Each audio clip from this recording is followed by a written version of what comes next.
I'll take care of it. Call the August 11th meeting of the school committee to order. So eagle-eyed watchers of the school committee will note that we're one down tonight, so we expect Carla to rejoin us for our next meeting. The order of events tonight in terms of the agenda, we'll start with public comment, we'll move to our consent agenda, we'll have reports this evening, and then in the old business section, as the Killam project and the MSBA work associated with that continues to move along, we'll review 2 of the deliverables that are due later this month, specifically the educational profile and the enrollment forecast.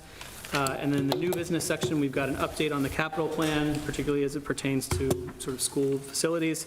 We're going to review and get a presentation from Dr. Milichewski and the team on the DESE district review, and then we'll close with a fairly brief discussion on some sort of coming attractions around handbook terminology and consistency in our handbooks. So that's the agenda for this evening. So we'll start with public comment. Is there anybody who would like to make a comment on anything not on the agenda? Ms. Herrick? Not on the agenda. Not on the agenda. If you want to talk about something on the agenda, The we'll... liaison report, that's it. I'm I'm not expecting dialogue, if you will. Yeah, I mean, if it's not, if it's related to a liaison report, you can share it now, that's fine, yeah. Okay. Good evening. Karen Herrick, Select Board member and a member of the Killam School Building Committee. Thank you all. I just want to thank you. I continue to get calls from residents who, want to make sure that during these heat waves we're being as practical as possible, and they're literally driving by schools and things. So thank you all for collaborating to only air condition what we need when schools aren't occupied, so thank you. And a brief update that the chair of the select board and the chair of the finance committee have been able to put together a meeting and a visit from DLS, Department of Local Services, which will be pertinent to the Killam School Building Committee. So that'll be in a financial forum format. I just wanted to give you a heads up. We're trying, I think it'll be maybe even in this room. So it'll be September 21st. We're hoping to do as much in person as possible. And I was reading, and the reason you threw me on the what's not on the agenda, I was reading the Killam report that's in there this evening, and it was very helpful. I've never taken a full tour of the building to see some of the particulars, but I was a little, and it may not matter, but I thought I'd put a question mark around the fact that the data used for references, including the census data, is all really old. There are some weird facts in there that home mortgage rates won't be 5%, and they've been 5% for a while, and an average of 30 single-family homes will be built in Reading every year, and an average, really? So, but it may not matter. But I just thought I'd throw that out to you. I'm figuring it will come up again, so that's it. Thank you. Thank you, Ms. Herrick. Any other comment from the public on topics not on our agenda? I have one, but it's on school, it's on the agenda, so I can wait. Okay, sounds good. Okay, which, is it on a particular topic, so I remember to make sure we carve out time and give... Yeah, traffic on Charles Street. Oh, that's not specifically on our agenda, so if you want to share it, this would be the time. Yeah, please, come, just share your name and your address, please. Yeah, of course. I'm Chris Janes. This is my daughter, Hannah Janes, and we live at 328 Charles Street, which is directly across from Killam. So myself and my neighbor, Jim Boyd, I think will be impacted more than anyone by the school construction. Obviously, really excited for the town. I think it's a good thing. But as I understand the plan, it's going to be a significant increase in the number of students that will be going to the school. I believe the RISE program is going to be completely moved there. So I just want to make sure that the residents that are on Charles Street, that there's a significant consideration around the impact that the school will have on traffic to make sure it's safe for everybody, not only the students, but the people that live in that part of town. So, appreciate it. Thanks. Any other comments? No? Okay. So let's then move to the consent agenda. Before we take a motion on the consent agenda, a heads up that there were 2 late ads that were sort of within that 48-hour window. I consulted sort of the open meeting guidelines. Essentially, if something's added late in the game, we need to make a call on whether we think it's something that is controversial or of significant public interest. So if folks want to remove those topics and hold them for the next time, I think we can do that. But if folks are comfortable voting on them tonight, we can do that as well. So just throw that out there before we take a motion. Tom, is there a motion? Move to approve the consent agenda as amended with the most recent items, yes. Is there a second? Is there a second? Any discussion? Sean, just quickly point out for the public, because it's not, I think, in a posted packet, that the 2 items that were added is a donation to Parker, which is a relatively regular acceptance from our perspective, and a field trip for Parker, which is also a relatively regular acceptance from our perspective, so, and required by our policies, so. I believe that packet should be updated by now if it wasn't already. So we should see that. That should already be live for folks watching at home. Any other comment before we take a vote? Okay, all in favor? All opposed? Consent agenda passes 5-0. All right, so we will then move to reports. We'll start with Dr. Stice. Hi, good evening, everybody. Just a couple of quick updates. We had a wonderful ESY program. It was housed here at the high school with RISE and the high school's classrooms, and also at Birch Meadow. We had about 230 students who had extended school year in their IEPs. About 170 students attended ESY. We had 60 staff members, including educators, teachers, and related service providers. We had 5 high school volunteers who were essential, and we would just really like to thank Allison Wright, our Director of Special Ed, and Jackie Payton, who's a team chair, who really ran it. Some of our teachers were our team chairs. Our literacy specialist stepped in as an SLP this summer, so it was really a group effort, and we are very grateful for that. We also know that we've talked about this many times, that attendance has been an issue across the nation, and we're really trying to get ahead of that curve. So we've spent a lot of time this summer updating our attendance procedures and creating some letters and formats to have a consistent practice across the district. So more on that to come. And finally, we are working with Learn Launch, who's partnering with DESE to provide some free year-long workshops on sense of belonging. So Sarah and I are each going to lead a group, and we're going to continue to work on developing our Tier 1 instruction and supports for students in that area, and also our policies and procedures. Great. Thank you. Dr. Hardy. Hi, good evening, everyone. I wanted to provide you with a short update on our Summer Vacation Academy. I think I had mentioned to you at a previous meeting that we were piloting the program this year and making it a little bit more of a robust program from the literacy program that had happened the summer before. We were able to expand the program this year to offer for our rising first graders through 6th graders, and also to offer not only literacy instruction but also math instruction. We had a total of 63 students that ended up attending, and they were spread across those grades. We found that the average attendance for students was about 14 days out of the 19, which we were encouraged by, because with it being a summer program, we knew families had vacations planned and time away. We felt that families who elected to join the program were able to take advantage mostly. We had a total of 7 teachers in the program, 6 classroom teachers, and we hired an ESL teacher as well to provide direct instruction to our EL students.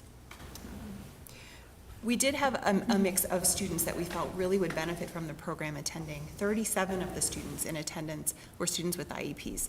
They weren't students that qualified for the extended school year, but we felt that providing them with that extra time in school, that extended time in school, would really benefit them coming back in the fall.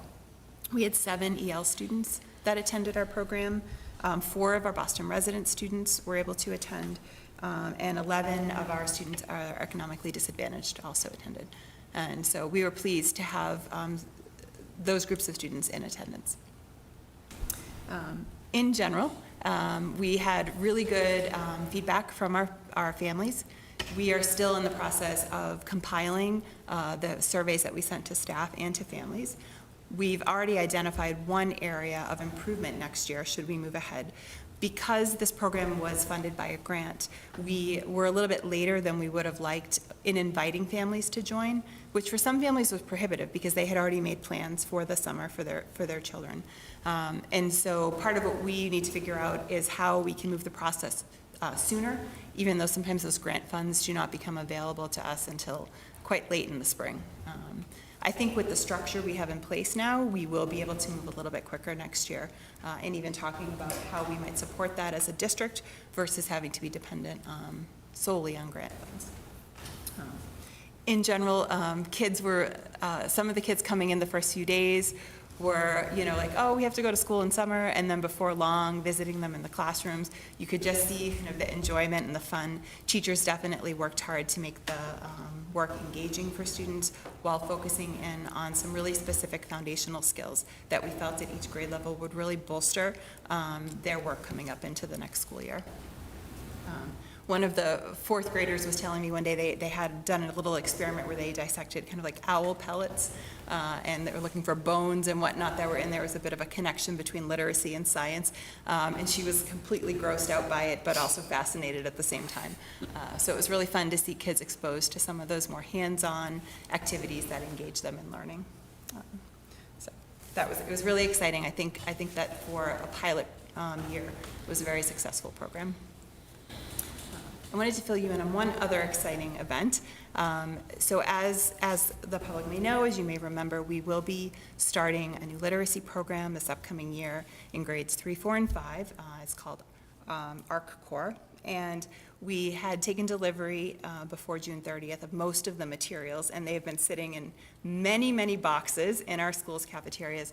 And most recently, one of our representatives from the publisher came out to help us start unpacking those boxes and showing us what the setup would look like in each classroom.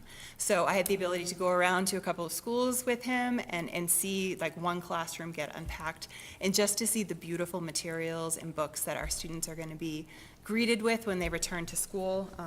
The 4th and 5th grade classrooms, just for the first unit, have like 13 bins of books.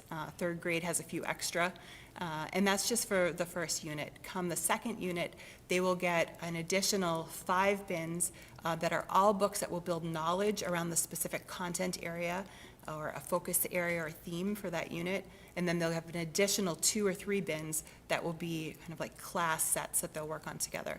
So the amount of books coming into our classroom that are curated by the publisher in order to really provide our students with an excellent literacy program, it's very exciting to see it in action. So just wanted to share that. Great, thank you. Any questions? Any questions? Ms. Baton? Yes, I have 2 brief updates for the school committee and community this evening. We're pleased to have restored over the summer the option for families to pay fee-based program tuition fees electronically online. What we've done is expanded the software program that parents have used in the community for several years through Heartland and paying their school lunch fees. Heartland also offers My School Bucks, which is an electronic pay system that we've adopted for our fee-based programs such as RISE, Full Day K, athletics, and so on. We recognize that there have been some real challenges in making that transition this summer. We so appreciate the families who have reached out to us to share with us the issues that we're having. And today we've received an agreement from the New England district manager that he'll be our primary contact. He and they are committed to helping Reading straighten out some of the obstacles that parents have discovered. And so we will be sending out an update to families, frequently asked questions, information to help families through the process. And I please encourage any family to reach out to me personally. They can also reach out to Susan Brown, and together we'll make sure that their issues are addressed.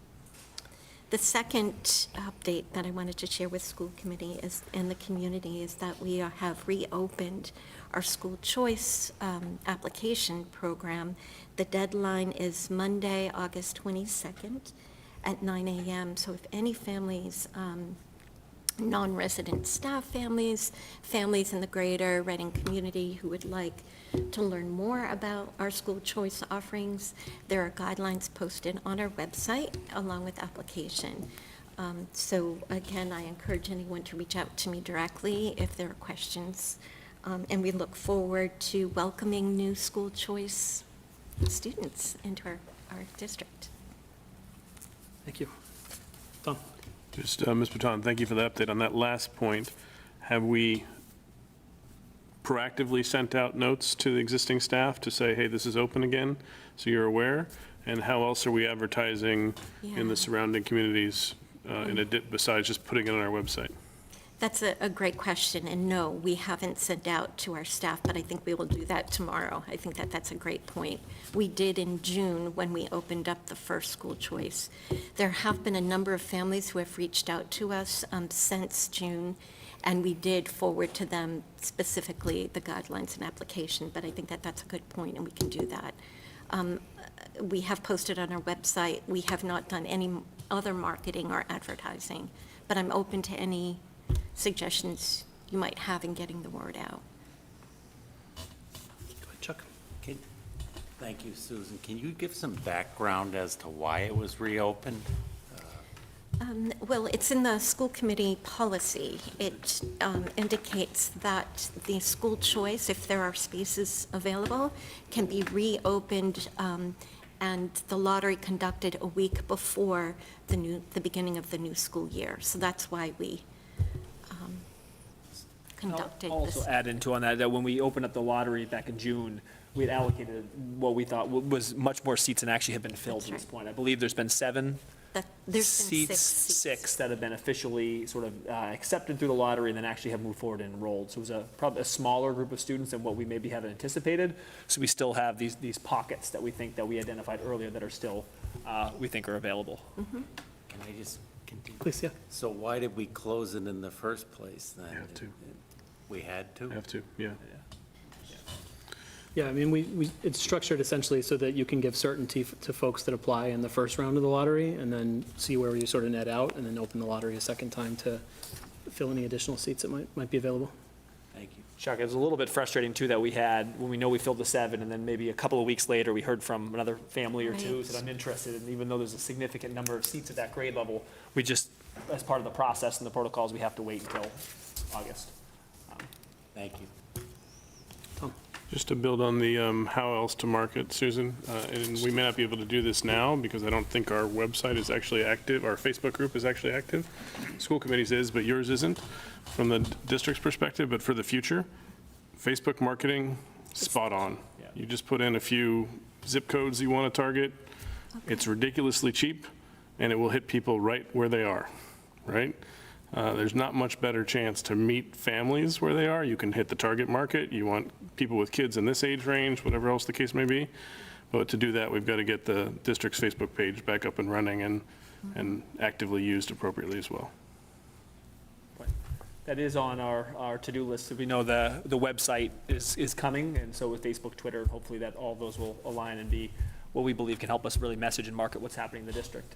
I will also say, too, one thing that we've noticed that a few of our hires over the summer, they're planning to enroll their children in the lottery, which is exciting for us, which we talked about. One of the perks of school choice has been a potential recruiting mechanism for staff. So, I was speaking with one staff member the other day who said that would sort of, knowing the number of seats at this point, she's really hopeful that her kids would be here, would make her sort of much easier to commit to the district in the long run, too. So we'll, hopefully that comes to fruition is one of the things we'd hope for in school choice.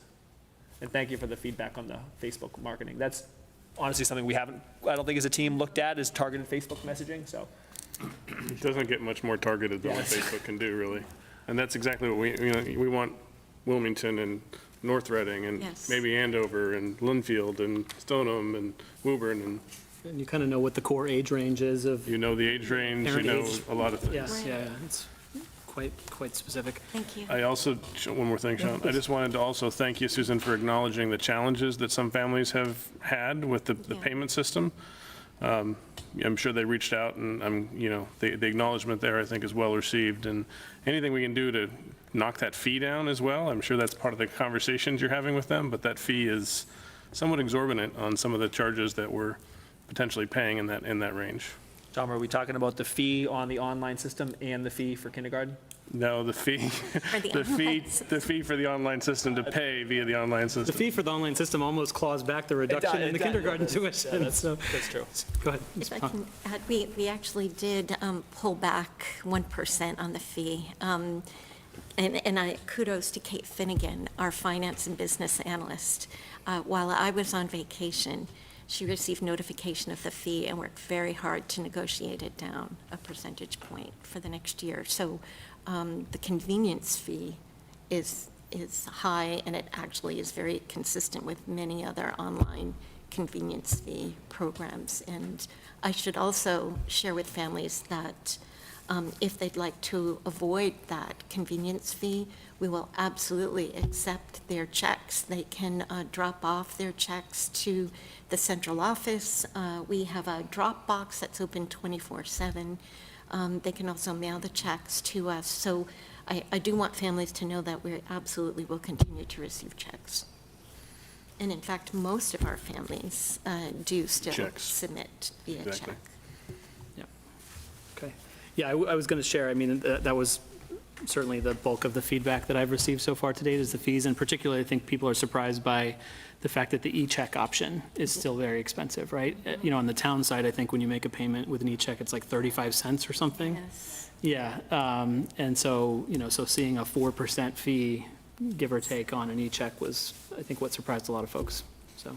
May I say one more Of course, thing, yeah. too? I also want to point out, and it is in the communications we've shared with families, but I do want to point out that My School Bucks does have a membership option, and I think it's a $12 fee per year. So if a family is paying monthly kindergarten checks and fees, along with other fees, along with athletics perhaps, certainly the 3.95% can add up very quickly. So I wanted to point that out to families too, that there is some type of discount program available to them. But yeah, I encourage families to continue to send in checks if that fee is untenable, so. Thank you. Any other questions? Okay, thank you. Dr. Milczewski. So I have three updates tonight, one around the update on the track timing, one around food service, and then also lastly, speaking about hiring in HR. So first one, track update. Would just like to share that, as many members of the community know, we're undergoing the revision of track 1, which for those in the stadium, which people have probably driven by, looks beautiful.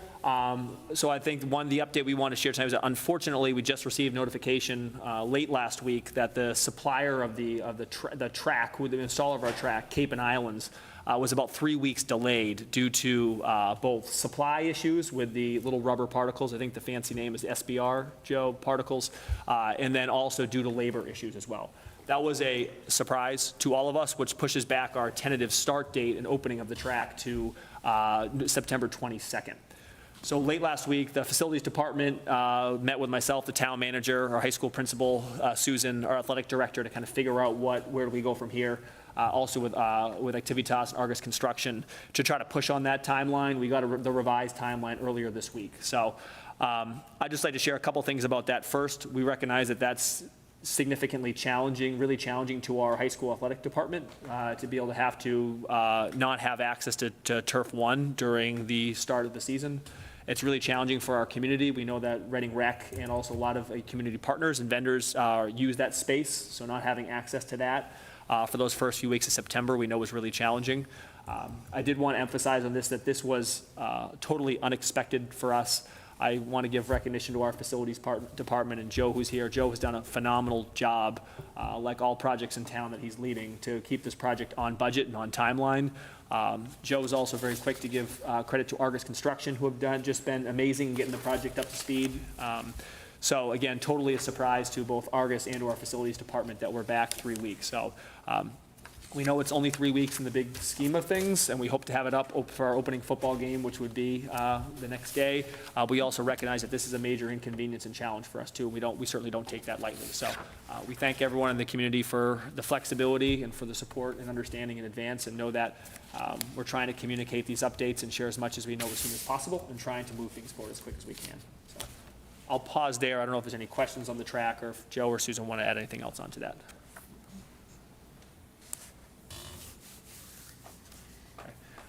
Shifting from the track to food service, as you may know, Danielle Collins, our halftime food service director, we had a partnership with Wakefield for halftime, and Reading halftime has transitioned to another district into a full-time role.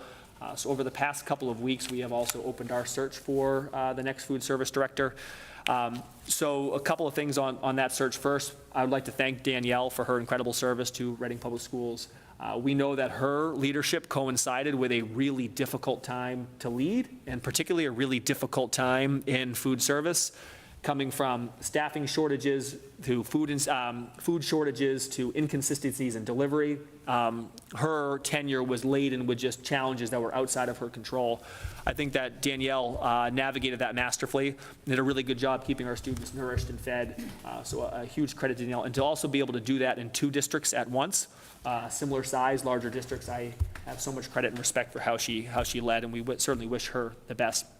As she transitioned, I spent a lot of time working with both Susan and also the superintendent, who we know well, Doug Lyons in Wakefield, thinking about what does this mean for us moving forward. And we both agree that it's really difficult to maintain this agreement of the halftime in each district, just given the demands of the role. We also felt that both of our food service revolving accounts were in a good position that we could absorb moving into a full-time salary. So we reached an agreement to sever the last year of our contract around the joint agreement for the position, and to move forward each post for a 1.0 full-time position. We explored a lot of different possibilities over the past couple of weeks, from either contracting out to a company to support us with our food service department, to hiring an interim, which is actually what we had posted at the time, to moving forward with a full-time director. And we're thrilled to share tonight that we were able to hire who we think is an absolutely incredible candidate as our next food service director, Sasha Palmer. Sasha was most recently the food service director of the Brookline Public Schools, and I think is very well known and very well respected in the food service network across Massachusetts. I just have a few notes to share about Sasha's leadership from the screening committee who met with her in the interview. They said that Sasha had a vision and a passion for maximizing the nutritional value of the school lunch program and engaging students while doing so. Something they were most excited about was Sasha has a track record of building farm-to-table menus and effectively dealing with supply shortages by conducting her own bids for fresh, organic, and locally sourced products. She talks a lot about partnerships that she has with local farmers and vendors. In response to a student advocacy group for a sustainable program, Sasha recently shifted in Brookline the food service operation from single-use paper products by researching, writing, and obtaining a grant of $160,000 to place dishwashers in schools. And then she worked with students to implement composting and growing programs across all of the schools. She, in the past, has integrated students' preferences into school menus by meeting with students, conducting taste testings, and through meal satisfaction surveys. And also something that I found really exciting about her, too, is that she implemented scratch cooking through staff development and leveraging resources from local organizations such as Project Bread. Also something that she had talked about consistently was maximizing technology to be more operationally efficient as a department. So she is a very experienced director outside of this work in Brookline. She has a lot of experience in the food service world outside of even the education sector. I think that we'll see tremendous value by bringing in someone of her caliber to our district, and particularly also by expanding from a half-time to a full-time role. So again, she'll start on August 22nd, right in time for the school year. But we have very high hopes for the food service department, and I look forward to keeping the community posted. Hopefully, we see some efforts of her leadership right away in the department. Any questions on service forward transition? Then lastly, so our HR director, Michelle Roach, is not here tonight, but she wanted me to share a couple of updates. We know that all over the news now is just hiring issues in schools across the country. I'd like to share that at this point, we are in generally a pretty positive position in terms of filling roles. I think all of our school leaders have been very aggressive in trying to find candidates, interview candidates, and bring good candidates in. So kudos to all of our school and department leaders. With that said, we think there's going to be 3 spots where we're anticipating having challenges this year. We'd like the community support just to help us to message and network around people who may may be a good fit for these roles. First, around para positions. We have many para positions already open and posted in our district. We know that these are difficult positions to fill anyway. We think the context makes it more difficult, so therefore the community support would be really helpful in finding paras who are interested in stepping in and supporting our students. Food service department, we know, again, I just shared this update, an opportunity to work alongside Sasha Palmer. Anyone who's interested in working in our cafeterias, please, that's a spot that we felt that we had some shortages last year and we anticipate again this year. And then look out to the community for substitute teachers. We know just again with anticipating the impact of COVID again this year, we think that staffing, we may be impacted in the substitute area again. Last year, many members of the community stepped up to volunteer as substitute teachers. Some community members just 1 day a month, others a couple of times, some more consistently. That was just a huge support to our students in keeping our schools open and running. So if there's, anyone in the community is interested, please reach out to us. We'd love to have you for even as little time as you're able to support. Or if you know of anyone, please give them the nudge. It is really difficult to keep our schools moving forward when we have numbers of absences that we can't fill, and the ripple effect on students is tremendous. So every person that we can have to be able to step up in that way is a huge help. So thanks in advance to the community for helping to message that. That's all of our updates. Chuck? I'm sorry, Tom, I had a question on Sasha. Are we continuing our partnership with Wakefield, or is that different now with a full-time director? Yeah, so both, we're moving away from the partnership and shared agreement with the superintendent at Wakefield. They are close to finalizing with a 1.0 food service director as well. Thank you. Great. Okay, we'll move to liaison reports, and Chuck, I'll start with you. So I have one report. The naming committee is meeting next Wednesday, the 17th, and I expect that to be our last meeting. We set it to have public input about Hal's candidacy, Hal Croft's candidacy. So, and then I expect that depending on how that goes, I have on the agenda that we'll vote that night to make a recommendation to the school committee either for or against. So fair to assume then that that committee would be ready to come, the next step would be presenting to us, and then we have a discussion and a Correct. a vote. So you'd be ready presumably any of the meetings that follow next week? Is that a fair assumption at this point? I'm sorry? So our next meeting after you all meet next week is slated for August 29th, and then we've got a couple more in September. So We can talk about the specific availability on specific nights, but generally speaking, you expect the committee's work to be done and be ready to come make a recommendation. yes, and the committee sunsets on August 31st. Right. So probably would be we would ask to come on the 29th unless I we don't know how that can. works, if the committee can make a recommendation after it's sunset, but. Well, I don't know the answer. We'll shoot for the 29th. I think that makes sense. If you run out of time, we could technically extend We it could, for a few we days, could always right? extend it. We could, sure. Thank you, Chuck. Aaron? No report tonight. Tom? I was able to attend the audit committee meeting on July 28th, which was reviewing the FY21 audit, which came through sparkling. No issues to report, no side letters or anything they had to put on top of it. Very, very effusive praise for Sharon and her team and the work they do to keep us afloat and moving forward in the right direction, accountable and all that kind of fun stuff.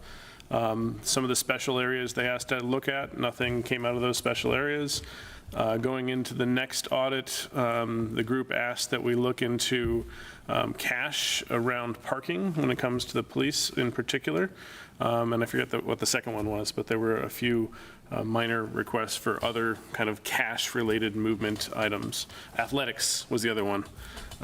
So that's where mostly checks, but they also wanted to look at the cash receipts for the different box offices and the procedures and controls around those, since that's one of the greater, cash flow areas around town. But otherwise, I mean, everything came off really well.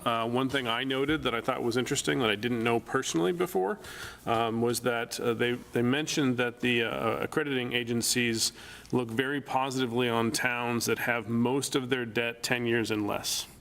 In Reading's case, almost all of our debt is 10 years or less. There's one exception. And obviously, if we go forward with Killam, there'll be a second exception. But most of the debt right now is in that 10 years or less period. So that's something to always consider when we think about, we're looking at the debt plan later today, but when we think about other large projects and how that plays into the overall rating. Obviously, they mentioned with inflation, with interest rates going up, we're not going to be able to get like the 0.87 rates that we've been getting and stuff like that going forward. So that's also something to be to watch, not to be concerned about, because we're in a pretty good shape otherwise. So just wanted to share that. Sarah? Just one quick update. The Killam School Building Committee met briefly last month to elect a chair and vice chair. So Pat Tompkins from the Permanent Building Committee will be acting as the chair, and Carla Nazaro will be acting as the vice chair this year moving forward. And turn it off. It was off. And then we'll be meeting again in a couple weeks. Great. Two reports from my end. So Tom and I attended the last ARPA meeting, which was August 3rd. August 3rd, thank you. Last Wednesday. We heard some additional presentations, particularly from the unions representing most of our school staff, who had submitted a request before, but had the opportunity to come and kind of present more fully. And then we sort of continued to work through the process of figuring out how all those dollars are going to be allocated. Tom and I took away a homework assignment to come up with Mostly me, right? No, I think it's an us thing, yeah. Tom and I took away a homework assignment to work offline in the interim to come up with, sort of a model or a couple ways of thinking about how we might allocate dollars for some of the essential worker premium pay suggestions that are part of that, part of those asks as well. So the next meeting for that committee is the 31st, thank you, I knew you'd have it, is the 31st, so just about 3 weeks from now. And then, we're getting to the point where that committee also is about to sunset, so we'll have to start making some decisions on what to recommend to the select board here shortly. The other report, the select board met most recently on Tuesday. A very busy agenda, not a ton, which was particularly relevant to the schools necessarily, I would say. A lot of, easements and conservation commission actions and things like that. So it's certainly a busy agenda. The one thing that I think is, relevant for folks who are sort of interested on the school side to just be aware of is, as we talk about, potential Killam projects, we talk about the debt position, as we talk about, borrowing, all those sorts of things. The other sort of, I'll say, big project floating out there is something around a senior center. And so part of the discussion, part of the select board's discussion was reviewing some options for, lease options and lease to buy options for potential space for the senior center. So that might be something of interest to folks as well. That is all I have. Okay, so if we move on to our the main body of our agenda, we'll start with the MSBA deliverables. There are 2 deliverables which are due, I believe, at the end of this month, and I think Ms. Baton, you're going to lead us through that. I am. If I may, our colleague Joe Huggins is here, Yep. Our facilities director, and we had hoped that perhaps we could start with the school capital agenda item first. I'm sorry. I thought Joe was going to be part of the other discussion as well. He's welcome. Can we have a motion to take E1 out of order? Sure. I move to take item E1 out of order. Is there a second? Seconded by Sarah. I don't think that's discussable. Any, all in favor? 5-0. Okay, then we will move to our capital plan update. So we'll start with Susan, Joe. Sure. So this evening, we've included in your school committee packet an overview of all of the core and school-related facilities capital items. This list is a list that you saw back at the beginning of this calendar year with some additions and some changes.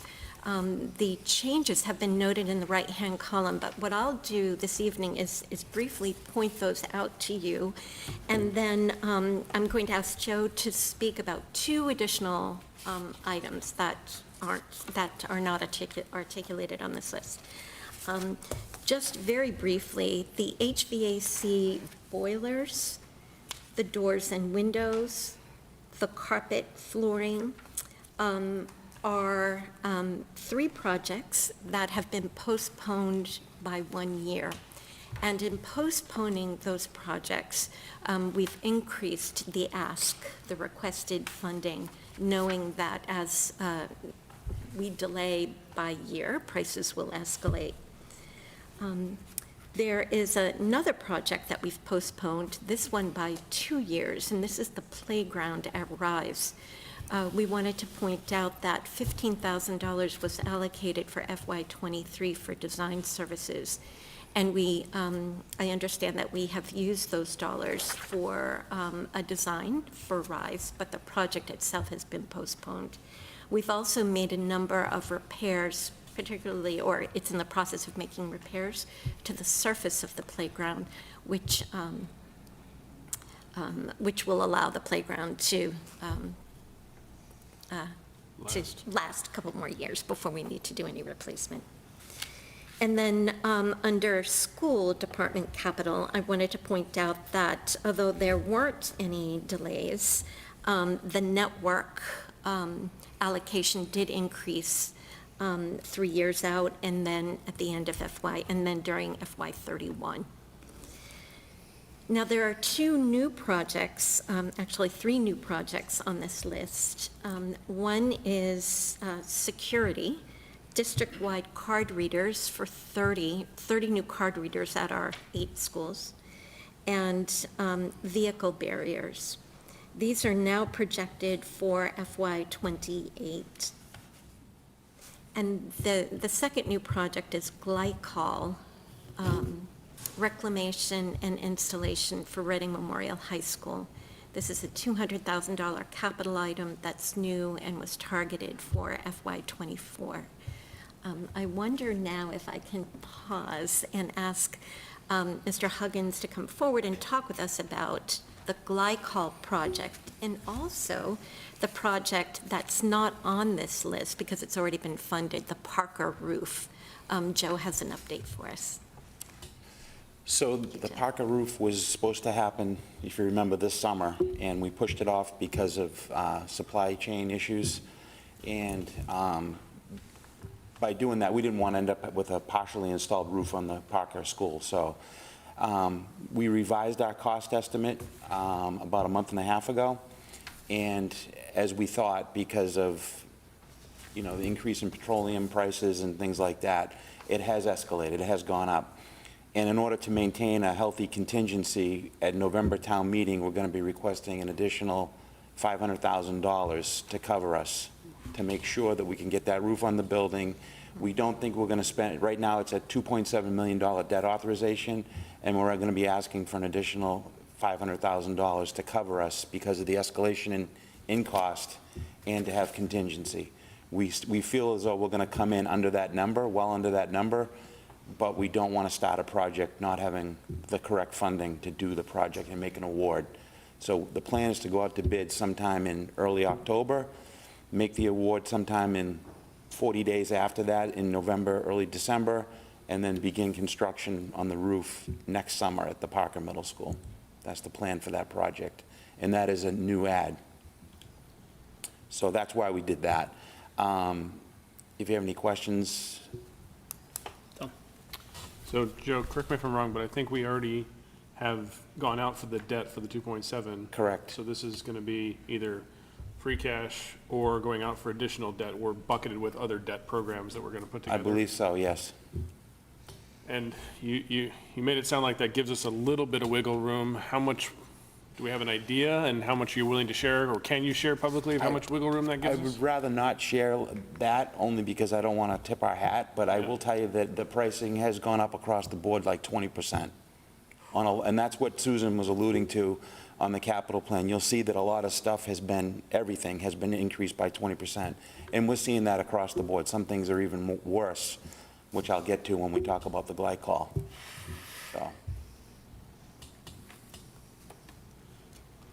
So the glycol, this is something new. This building has a glycol system in it, and it's to prevent freeze-ups in the wintertime. So there's somewhere north of 6,800 gallons of glycol that's a mixture that circulates through all the pipes here at the high school. And we have a water treatment program that we've been doing for the last 14 years. We've noticed slowly in the last year and a half that the glycol has been degrading, which lowers your ability to protect the building on a 20 below zero day. We've been adding inhibitors into the system and trying to bring the levels back up, but it's not working as well as we thought. So at November town meeting, I was going to request $200,000 to flush the system, which is very labor intensive. It requires us to basically drain the whole system back into storage tanks that we had installed in 2007, and then have that taken away, and then have a flush brought back in, another chemical, and then take that away. So there's a lot of fuel cost and there's a lot of trucking involved, and then reinstall glycol into the system. So, again, I got an estimate about 3 months ago on that, but the glycol prices have gone through the roof by an order of magnitude. Now, that project we wanted to do was, we wanted to get that on the docket so we could do that work over the summer, because that's the only time we can do it, when we can drop the boilers out and do the work. What we're going to do is, and I talked to the town manager today, is wait now until April town meeting, when hopefully things level out a little bit. That'll still give us time to do that. If it's approved, we can still do it next summer. We'll be able to make it through the winter without any problems. But that's the reason you're seeing it, and then it's going to go away, because we're going to wait, because we don't want to be spending a premium for something that we think might level out. The pricing might level out. Right now, glycol's $24 a gallon. It was like $9 or $10 a gallon last year. So just to give you an idea.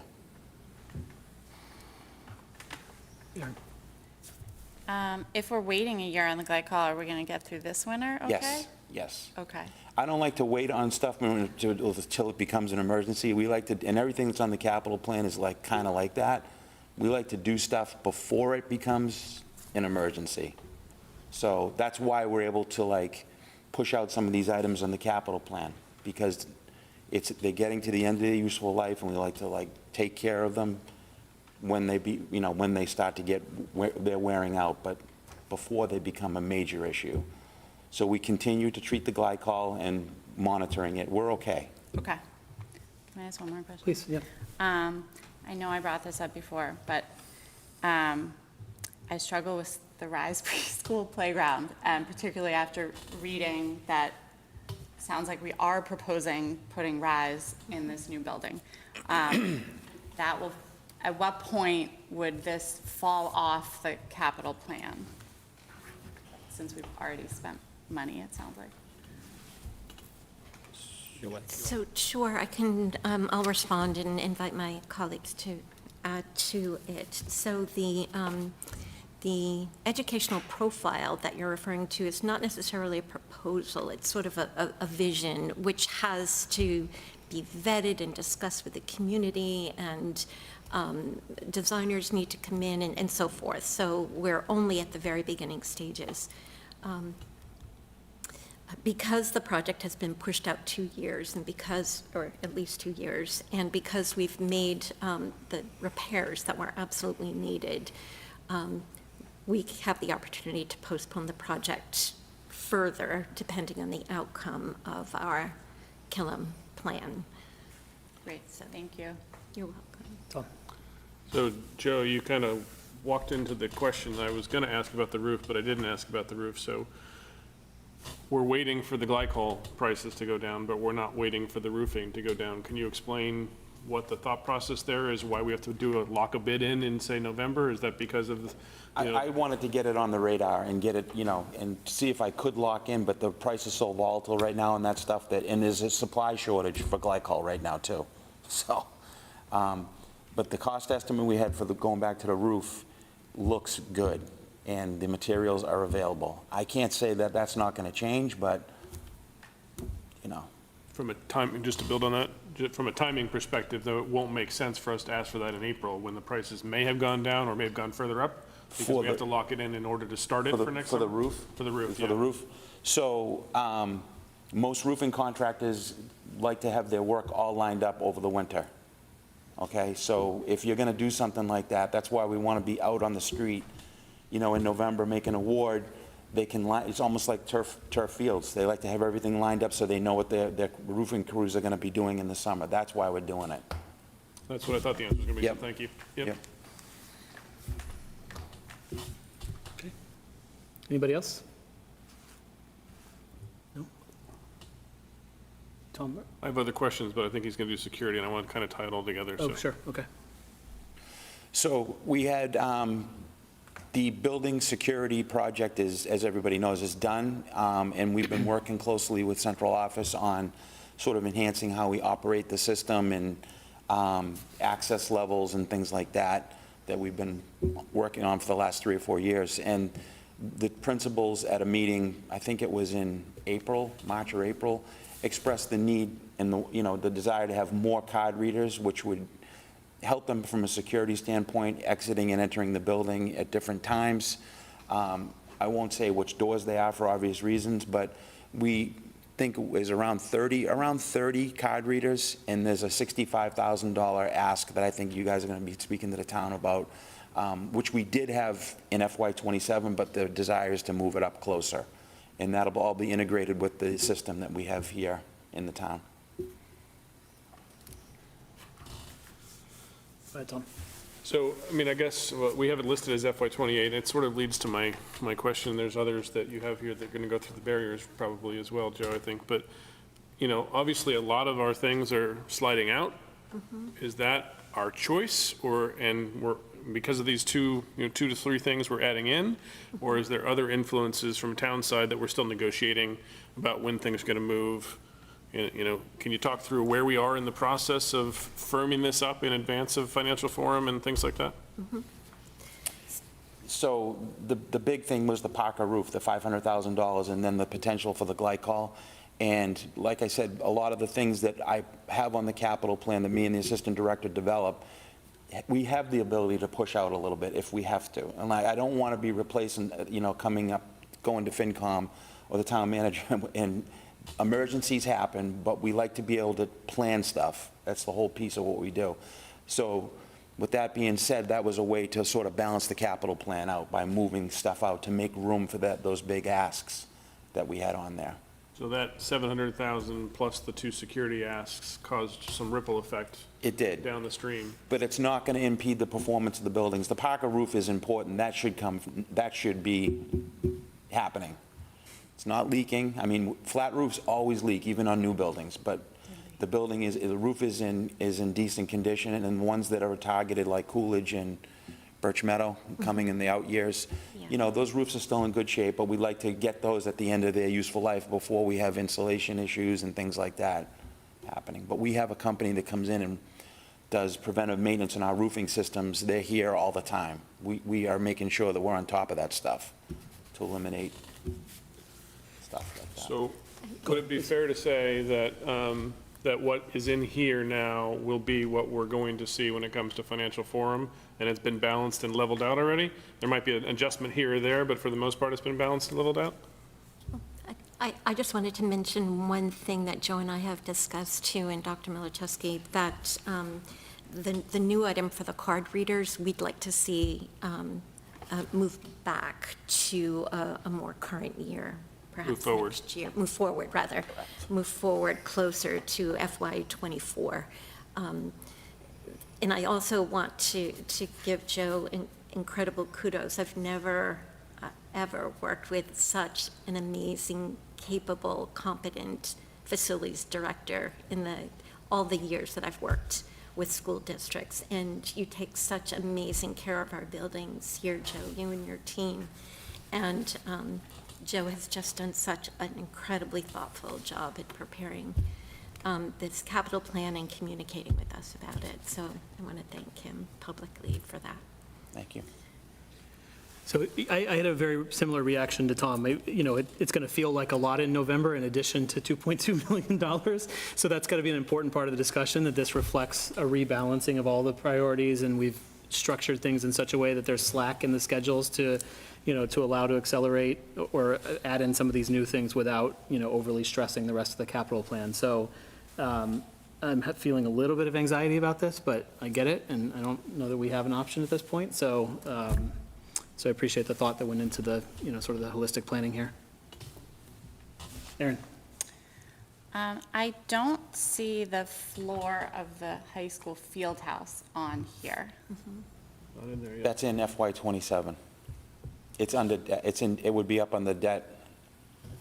It might be, there's a placeholder up there for that, right? Not on Yes, here. it doesn't appear on this list, and Joe and I actually discussed it yesterday. The capital plan that was produced by our town manager and director of finance included some projects funded entirely by debt. And the way I read the report, I didn't see exactly where it belonged. So that project is there, I think, for $1.7 million. Correct. Okay. So it'll get added in a future iteration It of will. this, or- And okay. yes, before the next financial forum. We'll Okay. make sure that any other project paid for through debt for the school department will appear. Okay. And this is not a knock on facilities, but the Parker roof did leak in the middle of a kid's basketball game last year, because I was at the game my son was playing. So I'm very glad to see that we are keeping on this, because I don't want to see that get worse.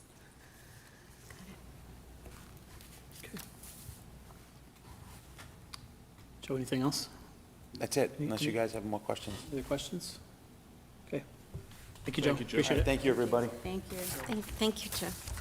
Okay, so we will now return to our regular order. We'll move back to D1, MSBA deliverables, and Ms. Baton. Yes, thank you. I'd like to just briefly introduce the educational profile that you found in your packet this evening. This profile was prepared by a number of our district leaders, along with Sarah Levac, the principal of Killam.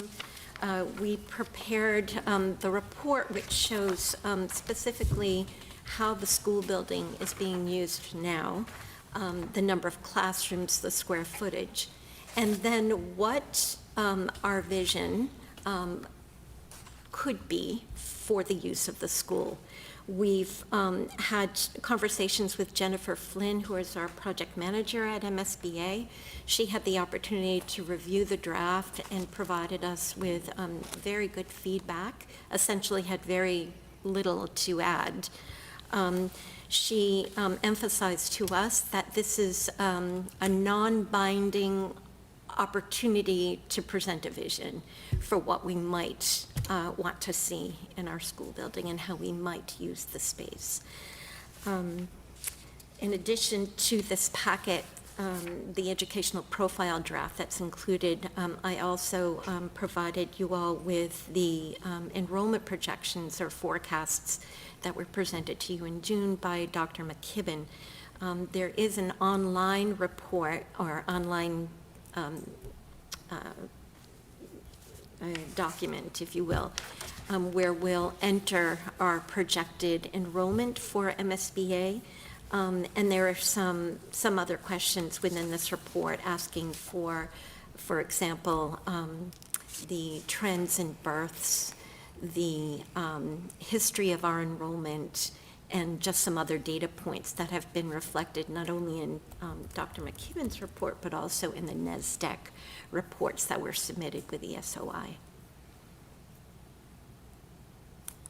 Happy to answer any questions you might have. Questions? Don? I see you. I feel like I'm always the first one. I No, go for it. Looking around to make sure somebody else's hand is up. A couple of things. First of all, thank you for the time and effort to fill it out and kind of project the vision. My first inclination or gut when I saw it was, obviously the RISE-related thing. And, going from 9 to 12, I think this group as a greater group has talked about kind of centralizing that into that building. So I don't think it's news necessarily, but the number of classrooms was interesting to me. 12 additional special education classrooms as well. I think, just this building sounds like it's going to be pretty massive at this size and scale. Is there a way that we're projecting, classroom size? Maybe not all of them are full classrooms, some of them are half classrooms. I mean, reading through some of this and seeing how people are literally working in closets right now is kind of a, a troublesome point of the current space, but maybe they need more than a closet, but they don't need a full classroom or something like that. Is there any way we can project that, or is that something as part of the greater feasibility phase that we start those design type discussions of what the space actually looks like? And I'm so glad you brought that up. When we get into the feasibility phase, that's when we'll get into the real nuts and bolts of the hours of day that students will be in a classroom, the number of students in a classroom. During the feasibility phase is when we'll be reaching out to the community and having community forums and trying to understand what the neighborhood community and families would like who live in the Killam district as well as townwide. The purpose for this profile is simply to capture sort of how we use the space, what we've identified as the issues, and many of those issues have been defined in our SOI, our Statement of Interest, presented to MSBA, and discussed when MSBA came out and interviewed and looked at our building. So this was our opportunity to dream a little bit and define a vision for the space. Okay. Can I just add one thing on that real quick, too? The other piece, too, is that we've still trying to explore what reimbursement rates and overall reimbursement, costs would look like for certain rooms and certain spaces, right? If there's certain pull-out spaces, certain, storage rooms, certain things, to try to figure out what exactly that would look like, because we know obviously that would play a huge impact on cost.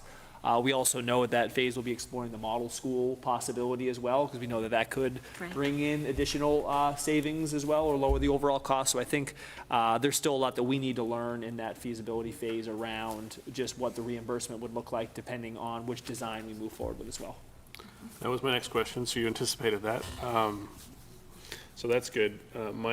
My other, I guess I have two more points about, additional material for this potential thing. And that's section 4 that says community engagement. Unless it's changed, I think we as a committee also have plans for September of this year to have a few, forums as well. And I feel like we should, project those in this document as a plan. In addition, from a community engagement perspective, I think there's 2 planned, plus the town meeting and other things like that where we'll get other feedback in the process. So I feel like this is looking in the past, and frankly, those documents had really no community input whatsoever. So I don't think they fit in this section personally. I think we'd really do better to focus on more of the forward-looking, community engagement stuff than those presentations. Would be my feedback for that particular section. Okay. And then the next one I had was, continuing into section 5, which was the attachments, and this is more of a question than a statement. It says include other things like coordinated program reviews, master plan, facilities plans, and things like that.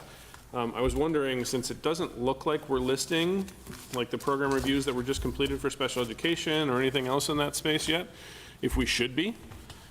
And or if we have any other master plan, facilities plan that should be included here as well, because it doesn't look like we're including anything but the enrollment forecast yet, but it's giving us a pretty wide range of things to include in that bucket that would provide more details. And those program reviews, well, not 100% done yet, I think, but, have probably a lot of materials about the, vertical alignment and how we need space for things and stuff like that that would fill and fit into this and that 12 classroom space from a special education, even if we haven't decided which program or programs will be at Killam as a result of it. That seems like it would fit right in that bucket of additional addendum materials we should be putting. Great, thank you.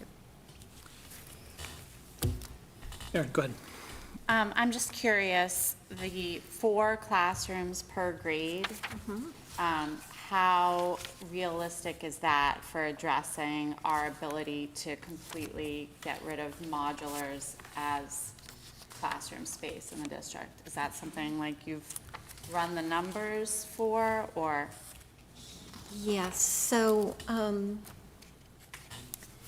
there's so much to consider when we're developing this. We're going to need the time during the feasibility study to to really dig in and see what's possible.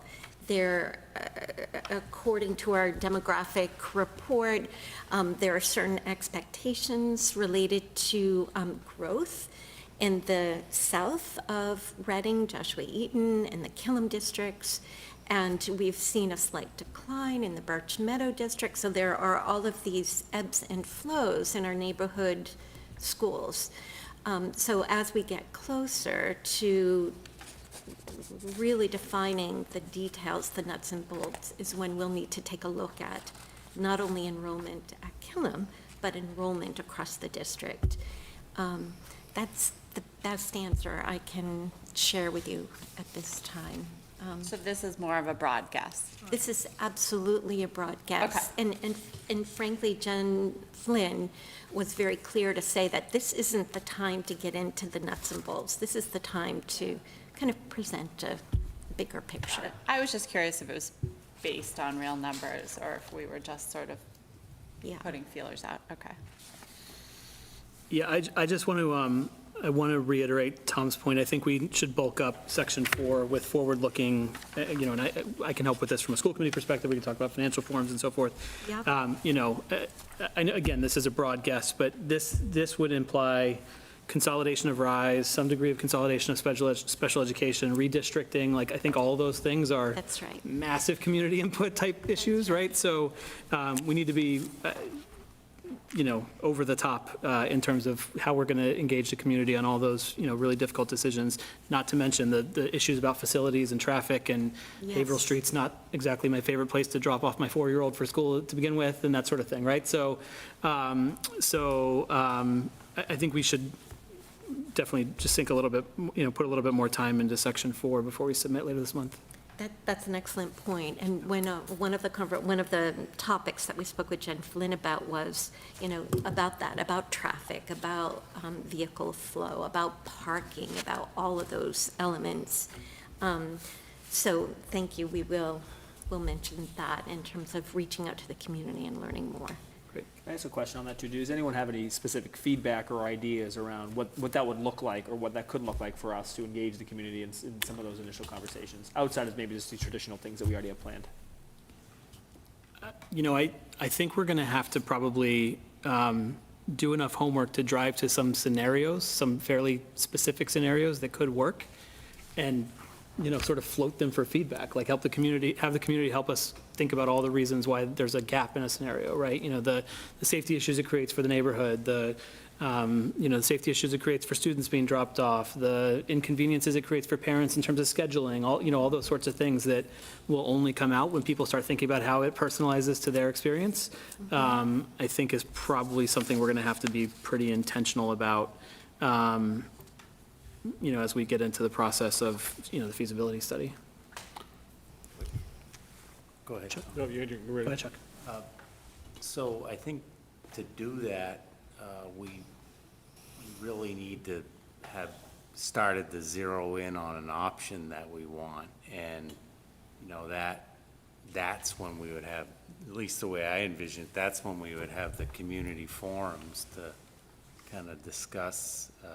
And we talked about having these community forums a couple of years ago, probably now, and then COVID and everything, they kind of went on the back burner, but we definitely need to have those. And, I guess to Tom and Sean's point, I look at that section as the section that shows that we dotted all our I's and crossed all our T's in terms of doing all the necessary background to put forward what we want to do. So there can't be enough information in there, I guess. And a lot of that has to come from the community forums, I think. Tara? Yeah, I would just say, I think we definitely need to start doing some kind of PR and raising awareness, especially to broader community, not just direct stakeholders, to the, all taxpayers and the community, that this is a high priority budget item and why. So getting that out ahead of it, and sharing that information regularly. The other thing I wonder, especially when we get to the feasibility portion, if we have any lessons learned from the Wood End project, any kind of post-mortem, any historical knowledge. I mean, I remember, where the enrollment projections fairly accurate? What was the margin of error? They were wrong. So, what are the things we learned so we can kind of go ahead and ask questions as we move forward with this building project? Just to build on the how, I guess, Tom, was a little bit of your question as well. I think, the forums that we've kind of laid out there are the beginning part of that, but, I think we need to think about different times of day, right? You're going to get different people at night than you might get in the morning. Engaging through PTOs, engaging through school councils, using those existing bodies as ways to reach out into the community spaces. Aligned with our offsite, would be, Superintendent's Corner, sending, this is a highlighted point as we work to roll that kind of communication out that goes out to the greater community as well with surveys, maybe some open-ended basic surveys that people can fill in. Whether that is, keep it short, 2 or 3 questions, don't make it a huge one, but, what are you looking, what are your concerns? What are you looking for? What are you most excited about? What are you most worried about, right? And we can word cloud it or something else after the fact as well. To Chuck's point, let's pick one of the designs. I think this is almost going towards one design as it is, and use that as a starting point. Almost dartboard it and say, this is the one that we're looking at. Let's throw things at it and see what works or what doesn't work, to get that feedback. The traffic that was raised earlier is a legitimate question, both during construction but after the fact as well, right? If we do what we talked about, the school entrance is going to be on Haverhill, not on Charles, right? Unless we completely get rid of the fields and the whole front is a parking lot, in which case that's where the school entrance is, but then you've got no playground space. So we have a lot of things to work out, and those are the kind of things from a community forum perspective as we grow this, and it's not going to happen tomorrow. So when it comes to this delivery, which is due at the end of the month, we should just talk about some of the forthcoming ones that are coming, right? The ones that we have scheduled for September, the financial forum that's in the middle of September, as kind of an entryway to that. There's another financial forum, I think, in late October or early November that's being talked about. I'm not sure exact date, so we should maybe check with, Ed Ross and find out what that is and see how this could fit into that. But at least gather those as points of feedback and then say, we're going to continue to build the schedule and other ways to gather feedback as we move forward with the project. So just, taking all of this into consideration, I think we have several different, very different target audiences that we need to tailor presentations for. So you have people who live near Killam who are going to be deeply impacted by this, particularly if they have young children, because those children are inevitably going to stay at that school. You have other families, maybe J.E. Barrows Birch, who have younger children who might be impacted by this in terms of if there's some redistricting that has to happen. On top of that, you have people who maybe their kids are older, maybe they don't have kids, but they're going to be paying for this if this happens. Yeah. So some of it, like Sarah was saying, we just have to educate about why this is such a need for our school system, why that will benefit the town if we're able to address this need. But they don't care about traffic or parking lot or playground or building design. They just want to know what their tax dollar is going to be at the end of the day when this project is done. So those are very different presentations. So we might even want to think about some different, this community forum is for Killam families, or this community forum is for current RPS families. This community forum is for the whole, open to anyone in the community who, wants to learn more about the potential of this project, things like that.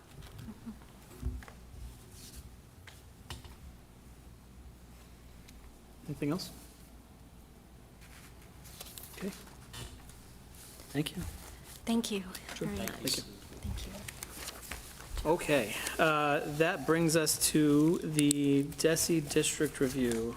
Dr. Milczewski.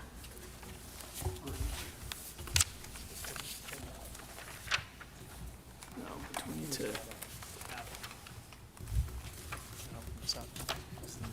you know how to open up with Oh, the laptop's locked. laptop's locked? Sorry. It was right before the district meeting. Can we trust you with district equipment? No, I'm kidding. It's just killing, I'm filibustering while you pull up the presentation. Maybe just see if it's, should show up there. Are we shared to the Zoom?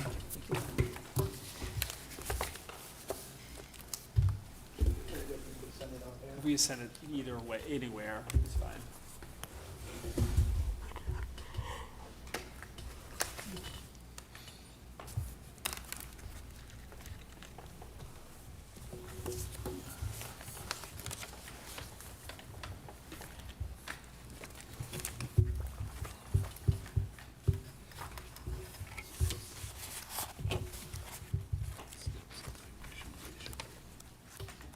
Do I need to take this down?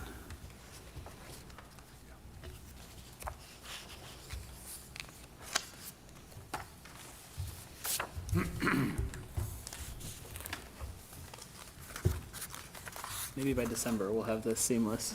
That's the bogey. It's going to take practice. That's the bogey. We'll give it 5 meetings. Oh, yeah, this bigger. And Zoom integration? Coming next meeting, hopefully.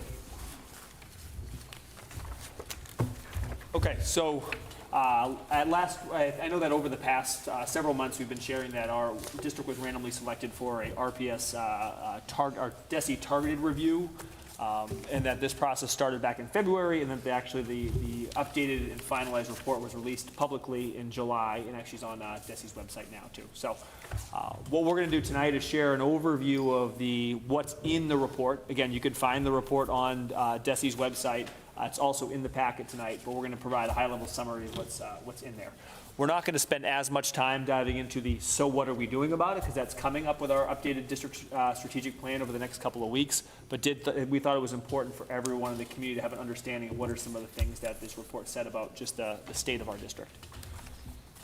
I'm going to provide a high-level overview, then I'm going to turn it over to Sarah and Jen, who are going to speak about some of the specific standards. So, as you know, as I've shared a couple of times, that these districts are randomly selected throughout, periodically for district reviews. They can be a comprehensive district review, which encompasses the 6 standards that DESE can look at, or it can be a targeted review, which was the case for us in writing this year, which is focused on a smaller subset of standards.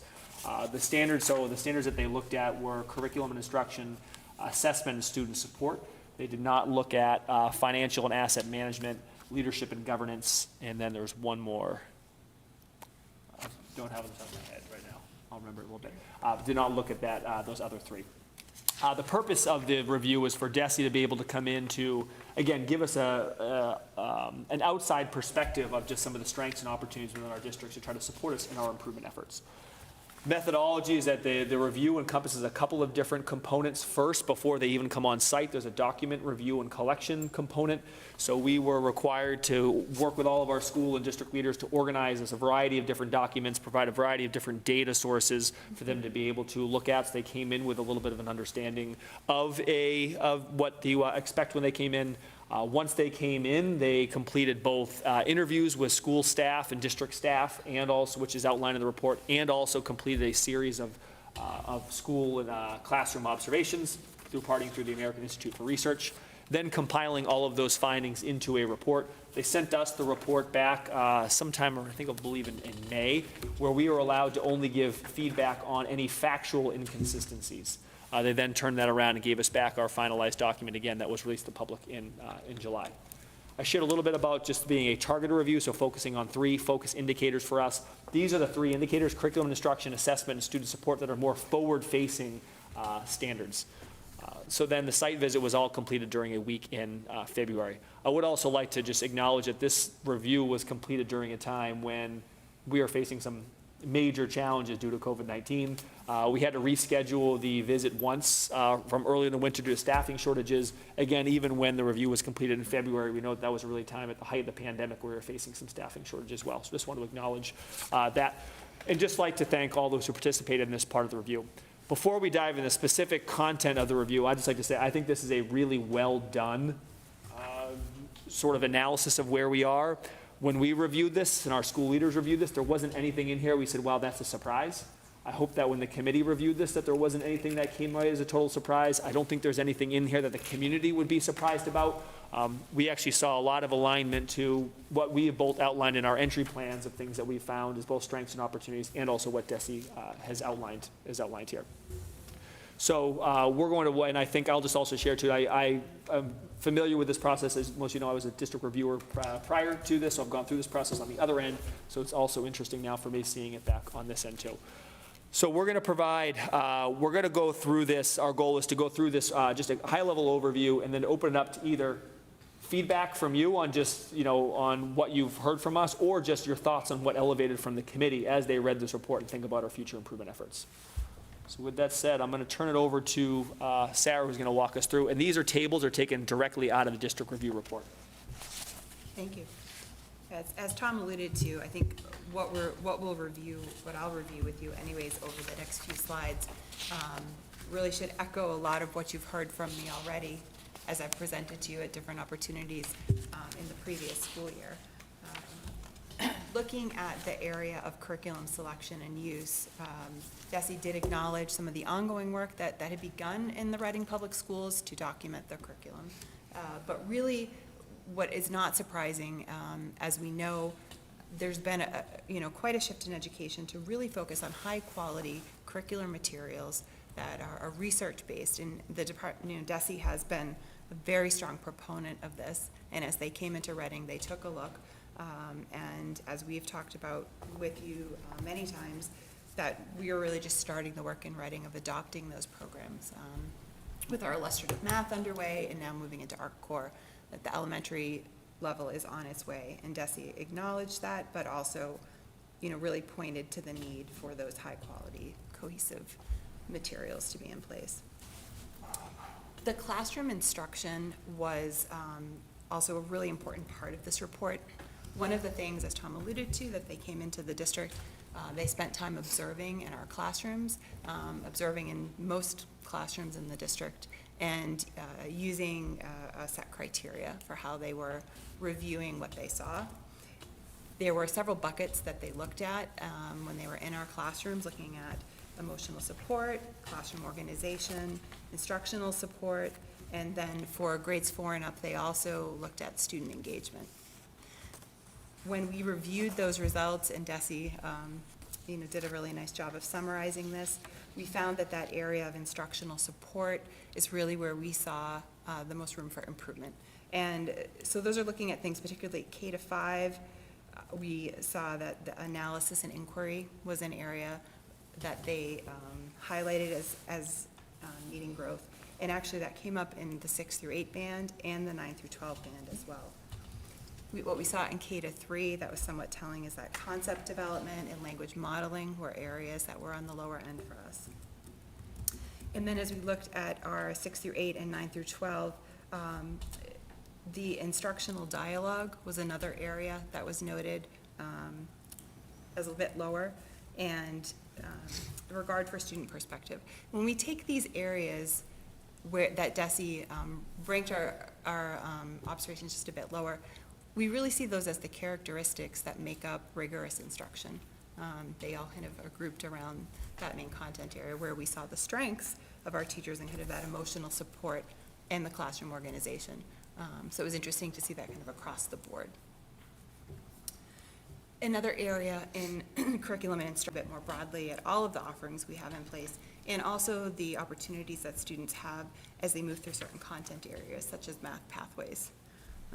As you know, you've heard us talk about many times that there are particular groups of students in our district that we have been keeping an eye on, that we are concerned about, that the progress they make in their equitable access to advanced coursework, our EL students, our economically disadvantaged students, and our special education students. So as Desi looks at those 3 areas, they had some recommendations for us, making sure that we are reviewing and looking at our curricular materials to move towards high-quality, evidence-based materials, and ensuring that we then are horizontally and vertically aligning those tools. In addition, providing our teachers the support that they need so that we can increase the rigor of our instruction to meet those areas that were found a bit lower in our observations. And then finally, making sure that we are examining the systems and structures we have in place that provide access for all students to a range of different academic options, and ensuring that they will meet the needs of our students that need challenges and also our students that are not meeting with success. The next main area that DESE looked at and provided us feedback in was the assessment standard. Again, this is really well aligned with a lot of the work that we undertook this year and a lot of the information that we gathered. There has been some work in the district, particularly at the elementary level, to really start to document common assessments and to make sure that we are able to monitor our student growth and achievement. DESE did point that out, that we were in kind of a good starting point, but that needs to be built upon. We really need to examine those systems at the middle school and the high school. And then kind of taking what's already in place in our middle school and high school, documenting it, and making sure that there is a plan in place for how to use that data. And in addition, even at the elementary level, where we do have a decent assessment system being built, to continue to develop it so that we're sure that we are analyzing it in ways that we're looking at the outcomes for all of our students. This should be done on the school level and then also on the district level as well. As we continue to develop and strengthen these systems, DESE points out, I think a really great point here, that how we plan for sharing data as we're building the systems is very important. We need to make sure not only that teachers have access, of course, but we also want to make sure that we're sharing with students the results of how they're progressing, and that families have access to that information as well so that they can partner with us. So as we're building these data systems, we want to make sure that we're just embedding how that communication is going to happen so that it's not an afterthought. The other thing too here, I think that was a strong recommendation, DESE's talking about how we're going to build out these systems. We were able to kind of highlight too that we have brought in a new position, a data specialist, that is able to help us look at the systems that we have in place and how we can leverage technology that perhaps we haven't been leveraging before in order to ensure that as we're putting these systems in place, we can use the data effectively. So in general, the recommendations that DESE put out around assessment really do align with what we talked with you about before. It has to do with being deliberate in our work, understanding what it is we want to know about our students, having the systems in place to ensure that we're gathering that, analyzing it, sharing the data out, and making that just a part of our practice.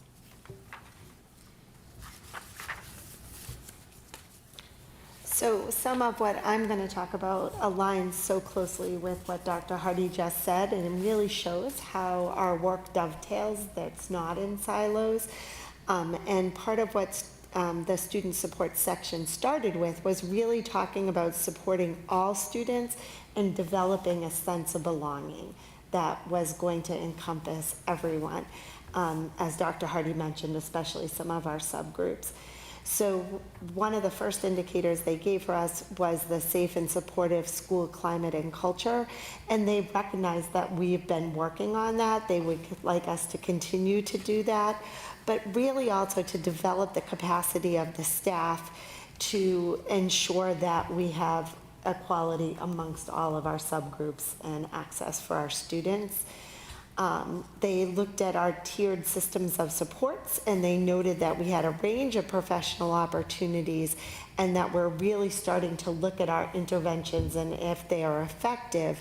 And they're continuing to ask us to really look at, are we providing high quality ongoing professional development, and are we using that tiered system of support? And that really encompasses a lot of the work we're doing in the district already. You know, our tier 1, we're looking at the curriculum for general education and literacy and math, Tier 2 supports at the high school with the new instructional support classes that are being added, and all of our common assessments at the middle school. So we really, as we read this, as Dr. Milichewski said, there weren't any surprises. We could see where we were working towards some of their recommendations. The other area they asked us to look at was the student, family, and community engagement and partnerships. And as Dr. Hardy already mentioned, they wanted us to make sure we were providing an engaging and welcoming environment for all of our students and families, which includes our economically disadvantaged and our EL families as well. And they highlighted a lot of the ways we communicate within the district, but wanted us to continue to develop our community partnerships, which for us has been such a big part of our work this past school year. So again, we were encouraged to see that was their recommendation, because we feel like we're actively working towards that. So when they gave us their recommendations, they, really highlighted the safe and supportive school environments for students and staff, which we are actively working on, and you heard from Susan and her team about some of the things with the key cards and all of that. But it also includes that sense of belonging work we're doing. And then the well-defined horizontal and vertically aligned systems of support with our program reviews, but also, as Dr. Hardy said, with all of our academic structures as well as our social emotional supports. And we want to make sure that all students are receiving instruction and support that meet their needs at a high level. So again, you see where the recommendations really dovetail, and that we want to make sure that all students are able to learn and grow and thrive by examining all of our biases and inequities within our systems, so that we are making sure we target all of those populations, and really providing the professional development and supports to use those tiered systems to make sure everybody has the chance to grow and to continue to partner with our community, which we feel is a real strength for us, and we are very, very excited to continue that work. So what we wanted to do tonight was just to open it up to the committee to be able to hear any questions that we want to talk through in the report. See any themes that jumped out to you, maybe that aren't captured here, or just, things that you want us to be mindful of as we try to start to use this, and in conjunction with our entry plan and other sort of data sources we have to think about where do we go from here, so. Oh, I don't have to raise my hand, I suppose. Sorry. Anybody? I also don't have to go first. All right, I'll go first this time. Thank you, Aaron. So, when this report was first published, early July, one of the first things I tried to do was go find benchmarks, right, to understand, sort of how what these scores mean. And it turns out there's only one other community that's gone through the comprehensive review post-pandemic, and pre-pandemic was a completely different rating, completely different assessment approach. So the benchmarking isn't terribly useful. But what I did observe was the other community which had been rated had a similar pattern of emotional support and classroom organization, scoring much higher across all levels than instructional support. So I think that probably says something about, there's some truth to the pandemic context being part of this. I think the other reaction that I had was, well, this makes a lot of sense, right? We feel really good about our classrooms as welcoming environments where teachers are really focusing on sort of creating a positive culture for students, and putting students in a position to succeed in that regard. But maybe there's room to go from a rigor perspective. And I started thinking about and started worrying a little bit about, do those two things come sort of at the expense of one another, right? Are you trading off one for the other? And I was just going to share an observation from our retreat last week that this concept, came up in a number of the different table groups that I was in. And one of the things I heard fairly consistently was sort of a feeling that those pieces that we've scored really highly at are really sort of the foundation for turning up the rigor and turning up some of those other pieces, right? So the district leadership seems to be thinking about this in the right way, which is how do we capitalize on those strengths and use them to address the areas which are not performing poorly, but maybe not where we'd like them to be, versus, are we trading off warm and fuzzy for academically rigorous, right? So, I just wanted to say that out loud, because I thought that was very encouraging in the context of the scores in the report here. Can we follow up one thing on that, too? Sure. I think something, we're getting a little, you're drawing me in to get a little ahead of it here, but I can't help myself. But I would say that in our next meeting, we're going to speak a little bit about our revised district strategic plan, which we've been trying to calibrate on with all of our principals over the past, principals and on the offsite. So you know a little bit of what's coming. And one of the words for us, which isn't here, is rigor, right? And I think rigor carries a connotation, sometimes of a negative connotation.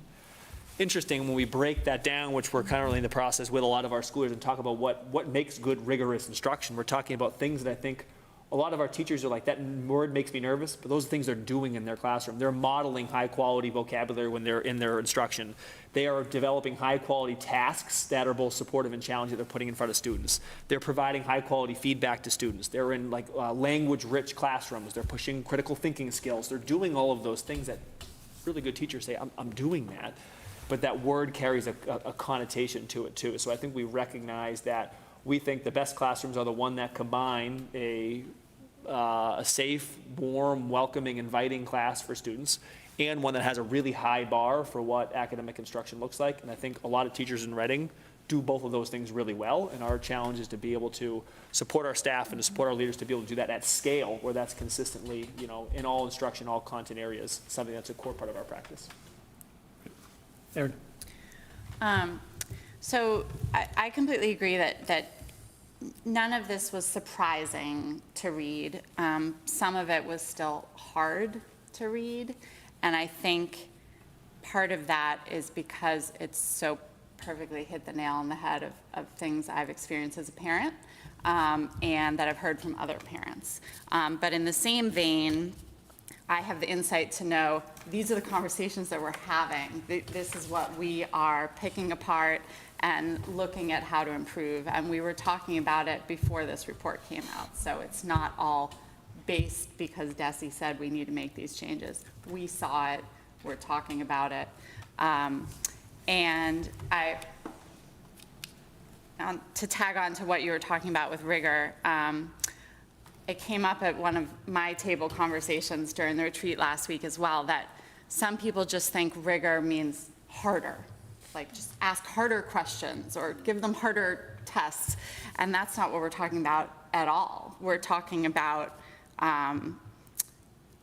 more in the vein of student engagement. How are you engaging students in the learning process?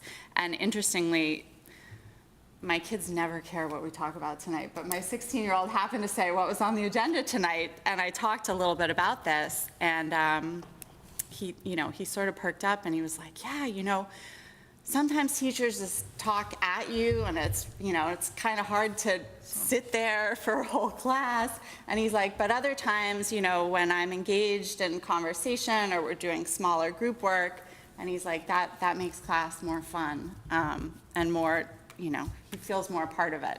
And I was like, yeah, that's it. That's the difference. So I appreciate that we're talking all of this. I'm very eager to get to how we're going to address it, because it's a lot. But I do think that there can be balance between a sense of belonging and increasing the rigor in our classrooms. And I'm excited to see where we go with it.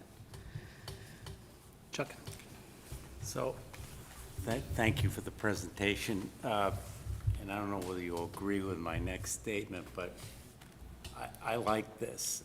As a school committee member, I look at this as an independent report card it's not coming from parents, it's not coming from members or staff, it's coming from independent eyes. And I guess I'm disappointed that it had to happen in the context of a pandemic, because as I read through this, a lot of this, and to Sean's point about the other district, a lot of this has to do with the pandemic. And I guess my question is, how, and as the former reviewer, how do they, I mean, when can we get on the I don't know whether you want to be on the docket again, but when do we get on the docket again for something that kind of gives us this report card in normal times, if you will? About 20 years, probably.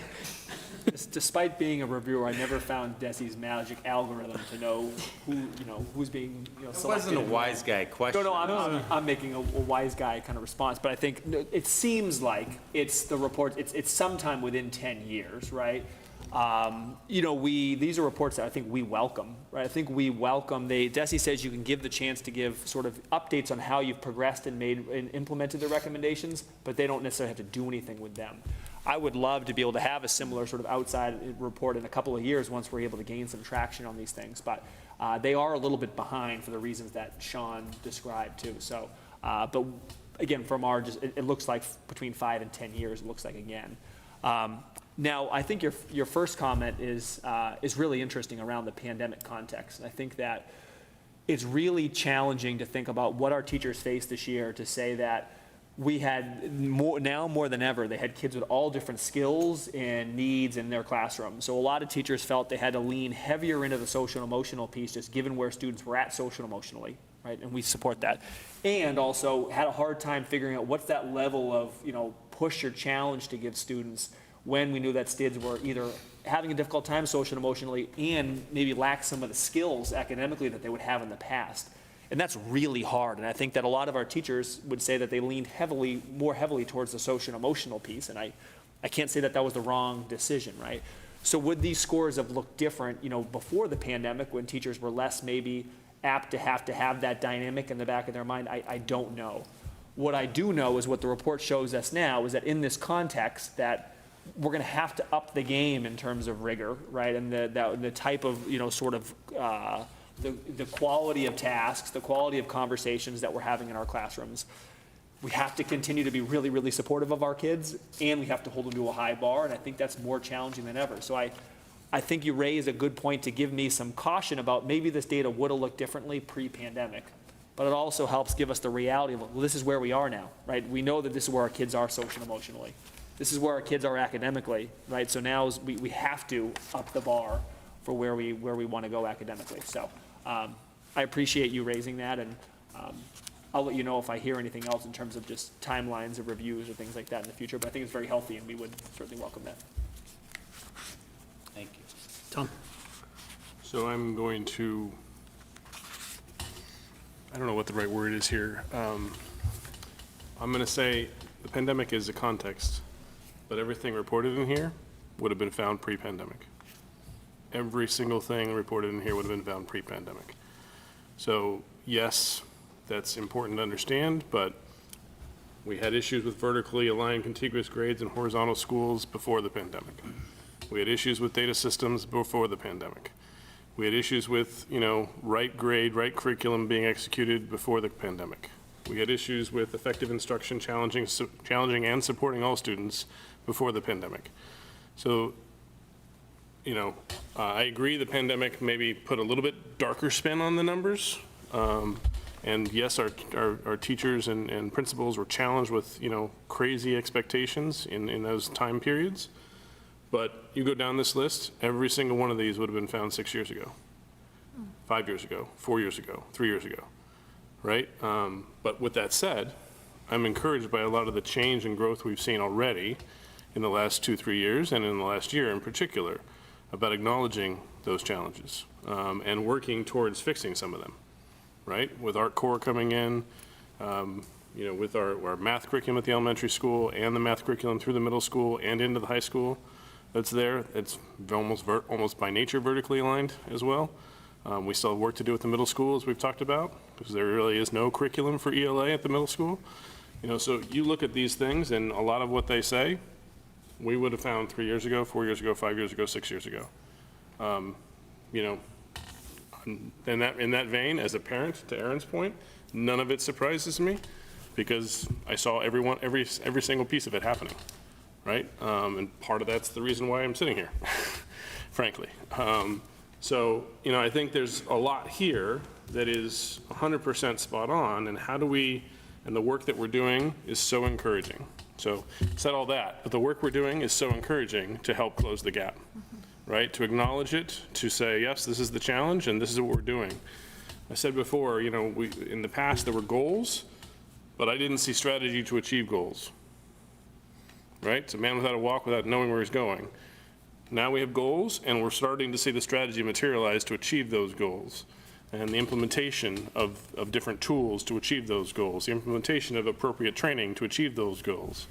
And, you know, whether it's professional learning, whether it's principal learning, you know, whatever else the case may be, things that we've talked about as a committee for years, well before 5 of us were on this committee, there were things talking about in terms of professional learning for our staff, for our principals, et cetera, that we're executing now, right? Because not because of this, but because we collectively and the additional leadership team of the district saw these things and decided that we needed them too. So this was reinforcing everything we already knew, like we've said, right? But I have to just respectfully disagree that the pandemic is the reason why it's scored the way it did. There were so many of these things that we could have seen and we did see before. The pandemic just maybe tilted a little bit more toward the social emotional, but we were still had alignment issues about what we were teaching in certain grades, how we were teaching certain things in certain grades, not because of the teachers, just because we hadn't aligned them. The teachers are in many ways, shapes, and forms phenomenal, but how we aligned them, I think, was part of the work that's in the process of being taken care of. There are so many notes I took on this, I can't possibly cover all of them. But one of the other ones, Erin's laughing at me because I can see she's got scribbles over here too. She's got that same space. One of the other ones I felt like was important and one that we shouldn't miss was parent engagement. You know, and making sure that parents are engaged across the board appropriately. We've talked about that as kind of the hidden gem of Reading. You know, if we can unleash that from a volunteerism perspective, that's certainly one thing, and your call to action earlier in the meeting was essentially part of that. But the engagement of the parent with their student and where they stand. Tom, you and I talked earlier this week about, you know, we as a district are talking about going from good to great. We have to do a lot of the blocking and tackling stuff first, right? We all want to be great, but how do we make sure report cards actually get out to our students and families before the system closes down at the end of the school year? That didn't happen in the high school this year, right? Never got report cards that were complete. Little things like that make the difference in the way in which you engage your students and your families. You know, for a long time, it's been happening in the elementary school, how often am I going to get a report card and when am I going to have a conference with my teacher? You get a report card 2-3 times a year. Maybe there needs to be more consistent communication. And I go back to the interview process as well, Tom, when we were talking, and the engagement of the parents and bringing them in and how you would say, here's how you can do something to help your child at home. It's that kind of stuff that we need to continue to do, but don't stop at the elementary level. What can we do at the middle school level? We get to the high school level and people start saying, oh, they're too mature, you don't need the parent involved anymore. Well, guess what? Not every kid is that way. This says support all kids, right? So there's some kids who need more support from the parent at home or need the parent to be engaged to make sure he or she is getting the work done on time. That's part of the support models that go into this as well. And looking at how MTSS and other things like that can help tie the social emotional to the academic support and really building that structure in place is something I'm also looking forward to seeing the continued growth in. And again, all this work is exciting that it's in process, and it aligns to what we're doing. So there's just so many little nuggets in here that we can pull away and so many threads to pull on, but I'm excited about the kind of the 2 focus areas you guys have already put in place and how we can tie the rest of those to that. Sarah. You beat me to the hand raise. I think that I agree that the pandemic certainly created new issues, but I think it also exacerbated issues that have been longstanding. So the opportunity in that is, and I think that the review timing actually was great because they came in, these issues are now bubbling even more to the surface. They were able to come in, we have an independent review of things we were aware of, things that maybe we weren't as aware of. So I actually think it's great timing to have done this in the post-pandemic context. And I'm excited that we have this as a document of some new ideas and other things to focus on as well. Sarah, I tried to at first say that the time is not ideal when conversation with Desi. I'm first-year superintendent, whole new team, pandemic context, and Desi said that we think it's a great time. I think it's a great time. No, and I mean, we were all talking about, how good to great. One of the biggest things having that willingness and the ability to say, here are the things that we're not doing so well at, here are the challenges, being able to acknowledge those out loud and go, okay, we have all these great people aligned, and how do we dig on work? Squiggly wigglies. Yep, the gross squiggly wigglies under the rocks. So, excuse me, Sarah used the word maybe, I meant to use exacerbated. I didn't necessarily, Tom, say that all of this was a result of, that's not what I meant. No, My point was that it was exacerbated, and also, the reviewers might not have necessarily seen what they could have seen if there wasn't a pandemic. So that, just to clarify what I said, I wasn't blaming everything on the pandemic. So. I think exacerbate is a really good way to categorize that. Okay. Anything else from the committee? Sean, in terms of next steps or where we go from here, so at our next school committee meeting, we plan to present an overview of our district strategic plan, updated as we've committed to do, and hopefully that the committee and the community will start to see how what's in here is reflected in the work that we're planning to do, both at the district and school level over the next year. Thank you. Okay. So the final agenda item tonight, I think, should be a very quick one. In the next couple of meetings, we'll have a couple of handbook approvals. Policy CHCA as well as MGL require us to approve handbooks for the high school on an annual, I think we're supposed to review them annually. And then any handbook updates at other levels, which include discipline changes and so forth, are also required for us to review and approve. We're likely to have a couple of those over the next couple of meetings, and I just wanted to sort of have the opportunity for Dr. Malachewski to talk about some coming attractions in terms of driving some consistency and some language updates really across some of those handbook updates over the coming weeks and months. I think this should be a really quick update. Thanks for teeing it up, Sean. I think we've been looking through all of the different handbooks in preparation of our next school committee meeting, and something we've noticed consistently is opportunities for us to be both more consistent in our language across handbooks and also more inclusive in our language in our handbooks. Two, we think just low-hanging fruits in terms of the inclusivity is one around gender pronouns and using more gender-neutral pronouns in all of our handbooks. I appreciate the work that the policy subcommittee did, who I think was really a good model for what that looks like. So thank you to that. So that's moving forward, going to try to be more consistent in that across all of our handbooks. Second piece is also how we categorize those who oversee our children. So whether parents, caregivers, guardians, some combination, we think that we need to be more inclusive than just the term parent. So we are going to consistently move across the district to try to use the term parent/guardians and or parent/caregivers, my fault, parent/caregivers in all of our handbooks and also in all of our policies moving forward. So again, we think those are two low-hanging fruits for us to be more inclusive in our language and better reflect our community. But if there's other spots that committee members see that we should be thoughtful about, in either in terms of consistency or inclusivity, we'd love that feedback as we start to, again, look at our handbooks next week and beyond into the year. Any feedback or questions in the moment here? Tom? I'll beat my horse, the dead horse on this one, right? It's not quite the same from an inclusivity as what you're referring to in terms of language, but it's more from an inclusivity perspective of making sure all the voices are heard at the table, right?